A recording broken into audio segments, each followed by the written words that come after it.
G'day, I'm Ron Burgundy. It's not Ron Burgundy. What a podcast this is. It's authentic. Okay. Let's start. Okay, you start. Try again. G'day, I'm Ron Burgundy. I'm Ron. And together, we're trying to do a podcast. So, first episode of our new podcast. It's called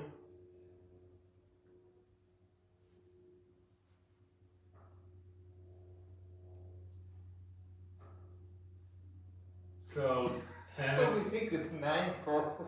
Doesn't matter, mate. It's authentic. Trust me. Our podcast is called Daoist Hermits Unite. That's not bad. No, it's not bad. It's great. So what are we going to be talking about today?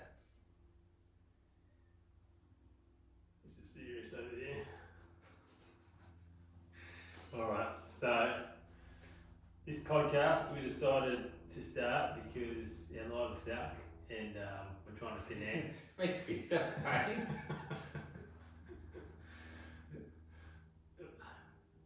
Okay, well I started this podcast in consultation with him because my life sucks and I want to connect to the people that I'd like to connect with, create a community so everyone can move into the next dimension of this earthly You've seen the camera in this existence. podcast. He doesn't look at the camera, he looks at the other person. Alright, correct. Oh, I've do been what you want. corrected. Do what you want. Oh, now I can do what I want. So that's why I've started a podcast. Well, how have you started a podcast? You said you want to do a podcast, so sounds good to me. Okay. So we've both got common interests. One of them's Chinese medicine, obviously. Another one is the arts that go along with Chinese medicine, like Tai Chi. I'm speaking like that. Keep going. It'll equal out, just keep going. Okay. Common interest, Chinese medicine, Tai Chi. I like my yoga.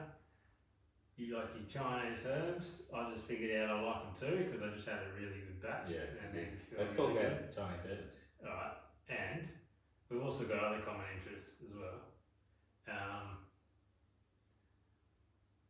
Well, I won't say that one. What one's that? But basically, yeah, we're both. Well, the unifying common interest is for us to get into the mystical, find our true selves, being our true nature, align with nature, and basically have fun while we're doing it. Would you agree with that? That's good. I agree. Should we talk about the herbs? You mentioned that. That's pretty important. You tried some herbs today. Yeah, I tried some of old mate over here's Chinese herbs. He's a Chinese medicine doctor, specialises in herbs, but also does acupuncture and massage. So this herb concoction is Classical Pearls is the brand, and this one's called Vitality Pearls.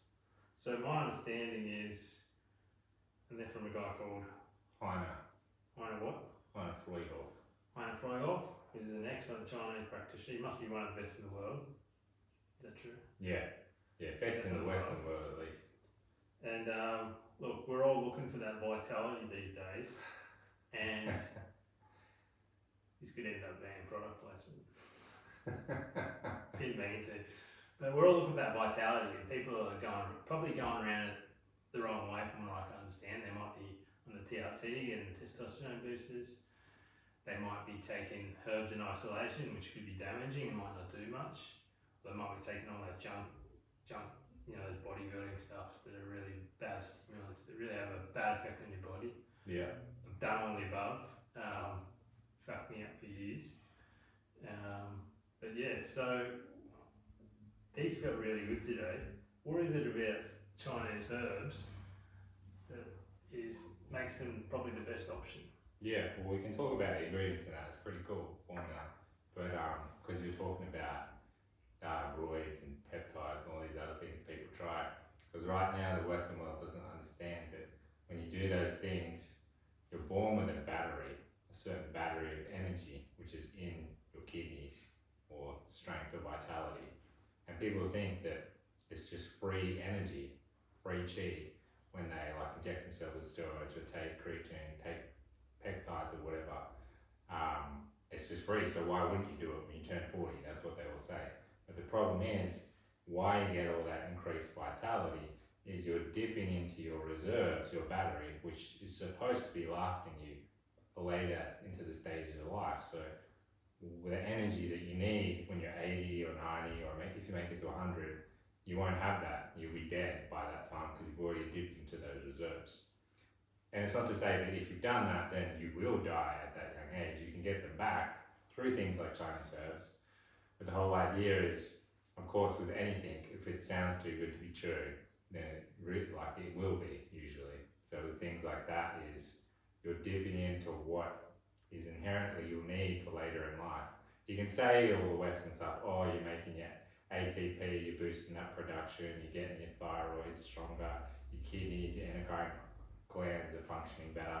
But they're doing all that because you're releasing a trigger in your body, which is dipping into that vitality, which creates all that in the first place, which you tried. So I guess since you're just starting to try Chinese herbs now, without understanding any of that, or without talking about any of that, can you speak about the differences between when you're on that versus when you're on herbs? Yeah, so I actually have tried Chinese herbs before. It's probably what I concluded is all sorts of different qualities. One thing I think about this one is it's high quality, much higher quality, but also it's the formula, what you would call the formula. And within that formula, unlike like a Western approach where there's a single herb used for this or that, like it might be, what's one, like tribulus or something, that lots of people use in the gym to get their testosterone up and sex drive up. With this, it seems much more balanced, so I'm not coming up and coming down. My whole system's stimulated in a balanced way, so I don't feel like, it's not like I've had a coffee and then it's good and then crash. Just like I had a nice steady energy boost, but it wasn't just like I was full of energy. My body felt more relaxed, but more alert, if that makes sense. And I just mentally and emotionally felt more balanced and well and more positive. And I've tried a lot of different herbs, but what was your question? Does that answer your question? Yeah, close enough. Yeah, so we feel more balanced, basically. That's the biggest difference. You don't feel like there's this big up, there's this big down, which you can get with Chinese herbs anyway. You can get that with anything. But the fact is that if you know how to work with them and use the right ones, like you wouldn't just take this one by itself. Like you could, maybe you're in the right stage for doing that, but you'd need to be taking other herbs first before you take just that. Because if you boost too much, then you can run into the same problems as like what you're doing. So that's why you need to go see someone who actually knows what they're doing, so they can prescribe to you what you need for you. Yeah, Right. and if someone was to go and try and find someone, how are they going to know the quality of them? Oh, so there's going to be a product placement. How would they know? How do they know? Because It's in hard. every field, the easiest, field. well, the easiest way is you find someone who's been doing it ideally. If there's someone who's been doing it for like 40 years, and you go to that person, because then you know they've got 40 years of experience and they've seen it all, they've encountered everything.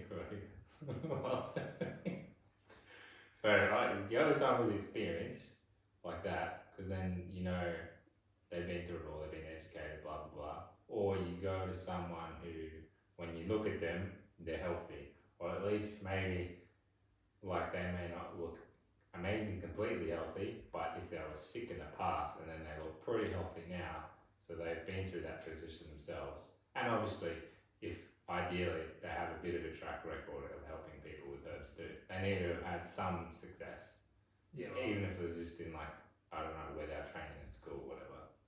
So they need to have the experience, so they can have the empathy with you to understand your condition. They need to have done the right study, but that's not enough. They also need to be cultivating. Yeah, the most important thing with herbs is they need to try the herbs themselves. I don't know if I've ever met them. They probably are, because they're just so clinically awesome and smart. But I don't think I've ever met a herbalist who hasn't been on herbs themselves. Because you need to understand what they're doing experientially in the body. So then when you've had that experience and then you see something in front of you, like, oh, well, I'm not going to give them that one, even though by the textbook I should be definitely giving them that. Because you know that it's just completely wrong for them based on what it's done for you. Not that it's like you can completely extrapolate from yourself to another person, but it's the difference between Chinese medicine and Western medicine. You can get a sense of the energy of the herb and be like, oh, okay, even though I feel like it should be that, no, that's not right for them at that point. Does that make sense? That makes sense. I just had 3 of them before this again, so I'm feeling good. How many had today? Of course you are. Yeah, so in this one, Fuzi, which is like one of the strongest herbs in Chinese medicine, you can Google it, all these herbs, and get a picture of what they look like, or just go type in the name and then go to American Dragon. That's a good website which tells you about. Fuzi is like one of the strongest herbs because it builds the middle, builds up your kidney and spleen, and then Bai Her, which is good for tonifying your kidney yin, which is like the relaxing part of your body. Wang Jing, which is like what the Daoists in the mountains use when they're fasting. They pick some wild Wang Jing from the mountains and chop it up because it stabilizes their blood glucose levels when they're eating food and tonifies your Jing. Si Wu Jia, which is Siberian ginseng, so everyone probably heard about that. Bai Ju, which tonifies the spleen, drains like what we call dampness, toxins. Ganjian, which is ginger. Ginger is actually an incredible herb. I mean, ginger's so much to talk about ginger. Yin Yang Ho, which is horny goat weed. So that's super good. People who like take that for like want to have sex and stuff basically. But it's really to boost your kidneys. Bu Guja, which is for boosting your spleen and kidneys, yangs. Gansao licorice to stabilise everything in one land, which clears heat from the middle. So actually this one, yeah, this is like basically the most tonifying or building kind of formula you would take. Usually you wouldn't take that, or you would only take it in combination with something else first. But yeah, good stuff. So if one were to take herbs and not do anything else, you just prescribe them herbs, is that going to solve all the life's problems, all the health problems, or should they be doing other things as well? Well, yeah. I was thinking about this morning actually. I was like, yeah, Chinese medicine can change so much, but really, I think at the end of the day, any medicine, Chinese medicine particularly good at it, is about creating the health in your body and in your mind so that you can find a stillness where you can start to look at your life from a different angle and you can start accepting things. And so it's not like your life problems go away when you take herbs, but when you take them and you build your body and your health, then you can start to face them. Yeah. So it's not to have no problems, but it's just to like see what your problems are and accept them.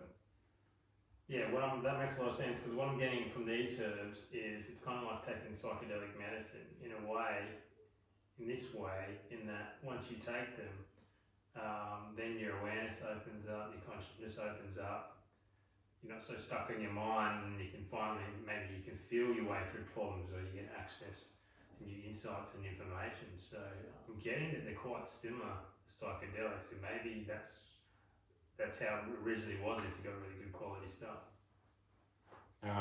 Yeah, well, there's another formula which you're about to go on next week.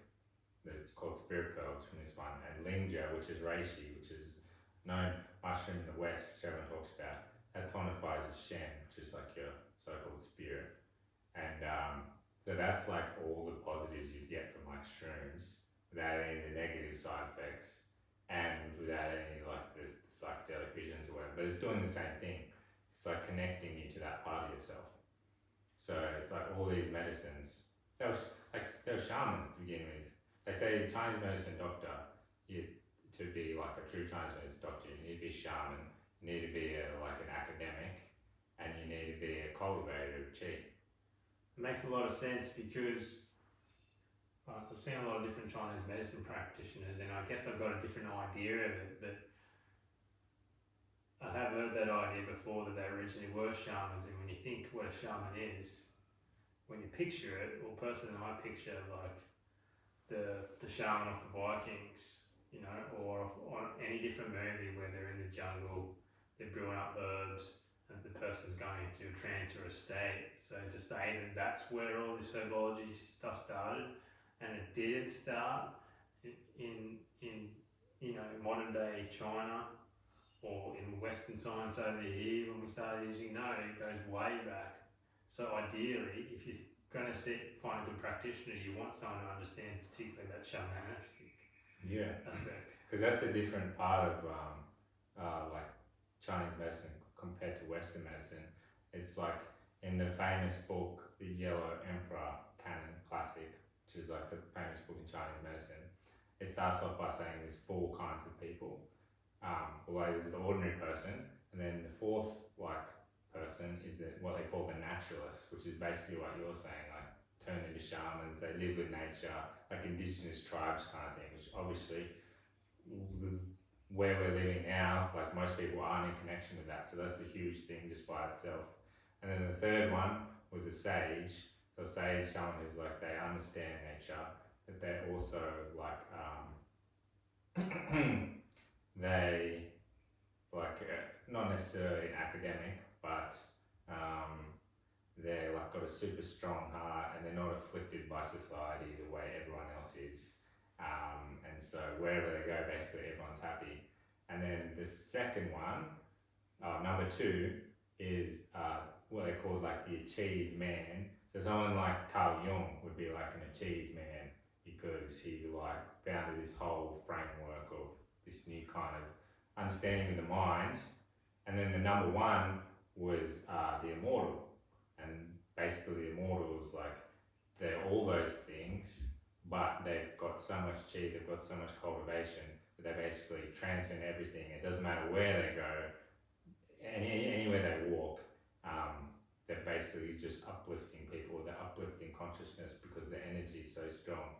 So there's a few immortals in Chinese medicine, and one of them, well, don't even go into that, but there's a few immortals in Chinese medicine, and all these Chinese herbal formulas were built for like thousands of years, and then there was one dude who came in, and then he worked upon those formulas for like a couple of years, I don't know, maybe it was even a decade, and he improved it even more, and that was like an immortal. So even for thousands of years they're working on these medicines, skilled clinicians, taking notes which would make like modern Western pharmacology, like the stringency of taking all these notes and recording all these details and who took the herbs, what happened to them, experimenting with them, like it's such a high degree of like clinical notes. And they did that for thousands of years, and then you had like immortals come along, which is like Einstein's basically, who then looked at those formulas and improved upon them even more. So that's why they're so powerful, because they're just like, they're so far ahead of any Western medication you could take. When you look at all the things they do pharmacologically, there's nothing that comes close in Western medicine, and that's why, because it has that history behind it. Yeah, so what would you call that type of evidence that they collected compared to Western science? It would be, it's not anecdotal. Well, what's the term for it? When you It's like experiential, maybe. There's another term. Anyway, they've collected their research over 1,000 years, because that's a common argument against Chinese medicine, is that the studies don't back it up that it works. But there's a lot of problems with that research, isn't it? By looking at it that way, by saying Chinese medicine doesn't work because it hasn't, say acupuncture hasn't worked in this trial in this lab. Yeah, because people say the criticism of Chinese medicine is that it's non-scientific, but just because they lived in a time before we had the so-called scientific method doesn't mean it wasn't that scientific. It just means they had a different process. And you could argue in many ways that the modern scientific method is not scientific trials is only for a few parameters, when really there's a million different parameters. It's just like if you get in a room with someone, I always thought, getting like a, what's that, motivational speaker gets in a room with a bunch of people, and then they give them a motivational speech. It's going to affect each person differently, and then one person could come away going, yeah, another person could be not affecting them all, another person, and it's because they're all getting the same thing psychologically, but it's affecting each of them different. And it is, you can extrapolate that to when you take medicine too, because everyone is different. So that's why Chinese medicine works so much better at the moment, because it's treating the individual, it's not treating the disease. It treats whatever pattern of disharmony is inside the person, rather than like, oh, here's a disease for this condition of this disease, we treat it with this. Even though when you look at the trials of like things Western medicine struggles to treat, and Chinese medicine does treat it with one formula, one herb, still performs way better, but even then, but that's not what they do. It's they look at the individual, and that's why it works. If that makes sense. Yeah, it does. So, are there any differences between the effectiveness of Chinese medicine in China and its translation over here? So it works in a particular context over there, thousands of years. Does it work over here? Speak properly. Yeah, go on. So it works over there, but are there any problems when you see a Chinese practitioner over here? Because I've met them and they've just been like, more like a Western doctor would be like, okay, I'm not doing this, I'm not doing that. Take this herb and chuck some medicine into you. I won't put any care or intention into it, but it'll work for you because that's what the science says basically. So kind of lazy practitioners, but also it's almost like Western medicine in that they're just giving you a prescription and then it's like you're meant to get better, but you don't get better from that. Yeah, well, some people can, I guess. But yeah, I feel that the closer you get to the roots of Chinese medicine, the better the therapy gets. For me. But maybe some people go to those people and it works for them anyway, because it's still better than taking like meth. So, Yeah, most things are. most things, yeah, but yeah, the closer you get to it, the better it is. But my question to you would be, what is the most thing that you learned about Chinese medicine that has impacted you the most? Well, again, to answer that question depends on what type of Chinese medicine you're talking about. Because the Chinese medicine you want to talk about. So my type of Chinese medicine, because I obviously just I like said what I don't like. Alright, we'll have a vote on this later, a poll. Are these Harry Potter shoes or are they Mad Dog shoes? Let me know. Anyway, the biggest thing I've learned from Chinese medicine is that we've kind of talked about this already, but you can't just examine one aspect of your life in isolation to everything else in your life. You basically have to tackle it all at once. And another thing I've learned about Chinese medicine is that I guess you can't outthink your problems oftentimes, but that's what we're trained to do in the West. That's what we're brought up. We're taught to solve everything analytically in a linear way and use our mind to solve the problem like we've done in school. But there's a number of reasons why that doesn't work. One is our bodies are basically so much weaker and unhealthier than it used to be, so that might have worked a lot better, in the 1900s, 1800s, when people were just, tough as shit in general, and were a lot healthier. The food was organic, they were breathing fresh air, drinking fresh water, blah blah blah.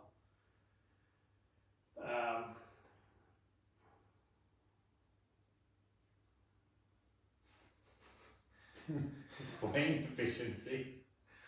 Yeah, he's not fixed me yet.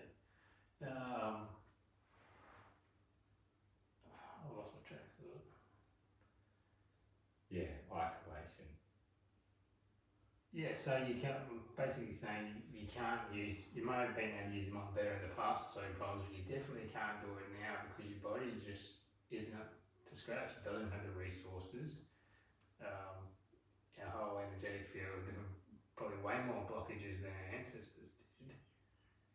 And we've got new problems to solve, and those problems we've got to solve don't rely on an old model we have.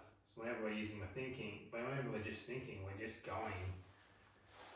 we're just regurgitating information we basically consumed. But to solve our current modern day problems and come up with new solutions, you have to be able to get outside of that just thinking mind, and it has to be working in combination with your body and all those fields of information around you. Also known as intuition. So yes, thinking works, but you need a strong intuition. And how do you get a strong intuition? Intuition is by building your body. And that's what I think Chinese medicine is very good at, because not many other therapies in the world, talking about mental health or whatever you're talking about, aren't geared towards addressing the body. They're geared towards like a top-down approach, trying to sort everything out from the top, the mind, and control everything in your life to try and fix it. And that just doesn't work. That's just a couple of things. Yeah, that's good. I feel it. So, is there anything else? Should we call this a wrap for episode number 1, man? Or is there anything else you feel you want to shift around? Here's the second poll for the podcast. What's more suitable for a podcast? Thongs, shoes, or is that a trick question? Okay, so it's a wrap. Episode 1. Well, episode 2 is coming up. It'll be new and improved, and we'll be talking about how to use Chinese medicine to be happy, not be depressed, not be anxious if you get anxiety problems, not to be confused, not to be scared by what's happening in the world, and how to develop a positive outlook, not just through your mind, but through using Chinese medicine and all the other tools we have available at our disposal today. Let's sell it. Sounds good to me, man. I'm Ron Burgundy, signing out.